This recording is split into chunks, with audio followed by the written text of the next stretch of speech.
আসসালামু আলাইকুম। শুরু করিতেছি মহান আল্লাহ তাআলার নামে, যে অত্যন্ত দয়ালু পরম করুণাময়। আমি এখন যেখানে দাঁড়িয়ে আছি সেটা হচ্ছে রূপগঞ্জ থানাধীন রূপসী এলাকায়। আপনারা দেখতে পাচ্ছেন আমার সামনেই বিশাল বড় কুণ্ডলী পাখি আগুনের গোলার মতন সব জ্বলে পুড়ে ছারখার হয়ে যাচ্ছে। সেটা এটা এটা এটা আসলে আমার সামনের যে ফ্যাক্টরিটা রয়েছে গাজী গ্রুপের একটি অঙ্গ প্রতিষ্ঠান, Gazi tyre Gazi pipe factory.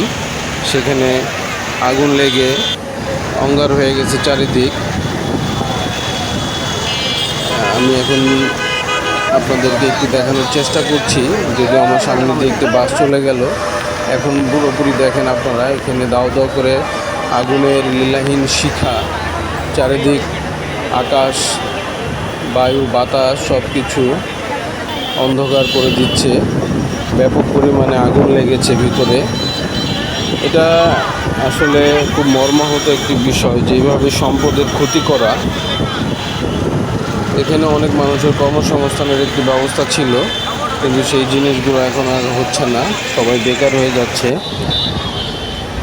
তো এটা আসলে একটি খুবই দুঃখজনক এবং মর্মাহত যে এই সম্পদেরগুলো ব্যক্তি গাজী অপরাধী, কিন্তু তার সম্পদ তার প্রতিষ্ঠান তো আসলে কোনো ক্ষতি করেনি। সেখানে অনেক মানুষের বেকারত্ব দূর হয়েছে, অনেক মানুষ কাজ করেছে, সংসার চালিয়েছে। কিন্তু আসলে এই বিষয়গুলো